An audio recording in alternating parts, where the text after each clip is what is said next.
नमस्कार दोस्तों, मैं अंकुर उपाध्याय स्वागत करता हूं आप सभी का एक बार फिर से अपनी नई वीडियो में। दोस्तों यहाँ पे आप सभी के साथ बात करने वाला हूं HDB फाइनेंशियल सर्विसेज की। इस कंपनी के कल नतीजे आए थे और रिजल्ट्स के बाद आज ये शेयर 8% ऊपर ट्रेड कर रहा है, अराउंड 694 रुपीज़ पे। ऊपर इसने 723 रुपये का आज हाई लगाया है। इसका 52 वीक हाई 891 का है, जो कि इसका लाइफ हाई भी है। मैं आपको बताना चाहूंगा, इस कंपनी का जब आईपीओ आया था ना, तो काफ़ी क्रेज था अनलिस्टेड मार्केट में, यानी आईपीओ आने से पहले जो अनलिस्टेड मार्केट में शेयर ट्रेड करता है उसमें। और अनलिस्टेड मार्केट में इसका प्राइस करीब, जहां तक मुझे याद आ पा रहा है, 1100 रुपये पे ट्रेड कर रहा था। जब आईपीओ लाने की तैयारी हुई तो आईपीओ के समय इस स्टॉक का भाव जो लगाया गया बोली के लिए वो था 750 रुपये के करीब। तो आईपीओ अनलिस्टेड मार्केट के प्राइस से काफी डिस्काउंट में आया था। आईपीओ के बाद 2-4 दिन स्टॉक ने अच्छा प्रदर्शन करा, लेकिन उसके बाद से लेकर अभी तक ये नेगेटिव ही रहा। नीचे 555 रुपए का हम सभी ने अभी बाजार के फॉल में गिरावट में लो देखा है इस स्टॉक का। अभी मार्केट की रिकवरी में थोड़ा रिकवर हुआ और आज बाजार की तेजी और अच्छे नतीजों की वजह से करीब 7.25% शेयर ऊपर खड़ा है।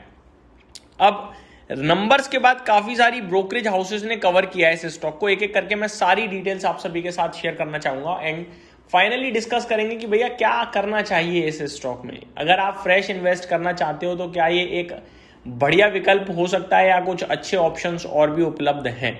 शुरू करते हैं बिना किसी देरी के।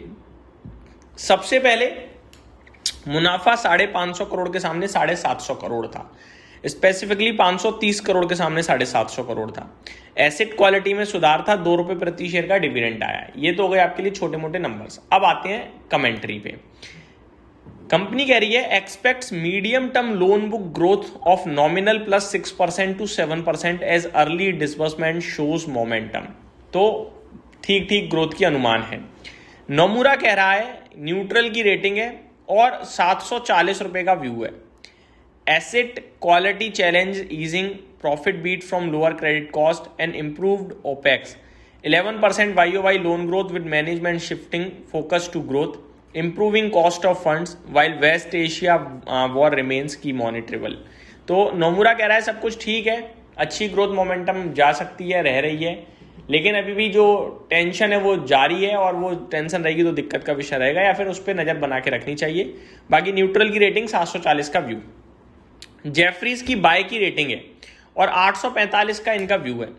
ये कह रहे हैं कि 42% YOY पैट ग्रोथ 3% अनुमान से ज्यादा थी, इंप्रूविंग एसेट क्वालिटी, निम expansion from lower cost of funds. तो कॉस्ट ऑफ फंड घटने की वजह से जो नेट इंटरेस्ट मार्जिन में सुधार है वो भी अच्छा लग रहा है।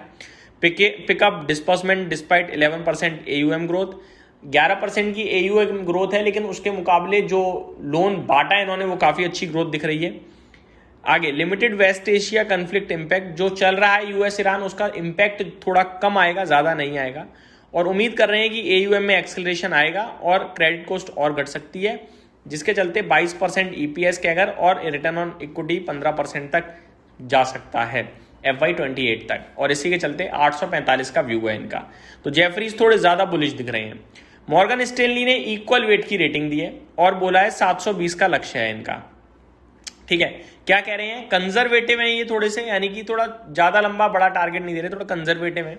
Q4 ने बीट करा है, sharp up movement, sharp improvement दिखी है, bad loan formations, emerging virtuous cycle in asset quality, but cautious outlook due to Middle East conflict. तो कुछ लोग कह रहे हैं कि मिडल ईस्ट में जो चल रहा है वो थोड़ी चिंता का विषय है, वहीं जेफरीज कह रहे हैं कि उसका ज्यादा इंपैक्ट नहीं आएगा। आगे company target credit cost around 2.3% plus और minus and maintain net interest margin near 8% in the medium term. तो मीडियम टर्म के लिए कंपनी ने कहा है जो fund of cost of funds है वो करीब 2.3% रहेगी या उसके थोड़ा आसपास, और जो मार्जिन है, निम्स हैं, वो करीब 8% रहेंगे मीडियम टर्म में। मोतीलाल ओसवाल ने न्यूट्रल की रेटिंग रखी है, 720 का लक्ष्य दिया है इन्होंने, और कह रहे हैं कि हेल्दी क्वार्टर रहा है, 15% बेसिस पॉइंट का क्वार्टर ऑन क्वार्टर निम एक्सपेंशन देखने को मिला है। एसेट क्वालिटी में सुधार आ रहा है, क्रेडिट कॉस्ट कमजोर पड़ रही है, यानी अच्छी बात है। पिकअप डिसबर्समेंट में दिख रहा है, पर 11% का लोन ग्रोथ जो है वो उतना अच्छा नहीं लग रहा है इन्हें। इमीडिएटली जियोपॉलिटिकल इम्पैक्ट कुछ भी नहीं होने वाला है। Stronger loan growth needed for री rating and potential second order remain risky. तो ये डिटेल्स आती हुई दिख रही हैं। आगे कंपनी कह रही है, ये कंपनी ने कहा है 18 से 20% साल दर साल disbursement growth with strong Q1 FY27 momentum, targets 50-50 used in net asset finance mix. तो यहाँ से ना कंपनी न्यूट्रल है और ब्रोकरेजेस भी न्यूट्रल हैं। ज़्यादातर ब्रोकरेजेस 720 से 750 की बात कर रहे हैं, जो कि यहाँ से कोई ज़्यादा दूर नहीं रह गया है। आपको क्या करना चाहिए दोस्तों? मेरा मानना ये है कि नीचे मिलता है तो मौका बनेगा 650 के करीब। करंटली ग्रोथ उतनी स्ट्रांग नहीं दिख रही है और विकल्पों में मेरे पास बहुत सारे विकल्प उपलब्ध हैं, लेकिन 650 रुपये के करीब अगर आप ले लेते हो तो लॉस नहीं होगा। टाइम देर सवेर आपका अच्छा मुनाफा होने की संभावना पूरी है। खोने के लिए ज़्यादा नहीं है, लेकिन पाने के लिए अभी ग्रोथ कम है, इसलिए कम दिखता है। बट ग्रोथ अगर लौटी तो ये स्टॉक यहाँ से 4 डिजिट में भी चला जाए, कोई बड़ी बात नहीं है। ये मेरी तरफ से अपडेट थी। Thank you so much for watching this video. Have a great day guys.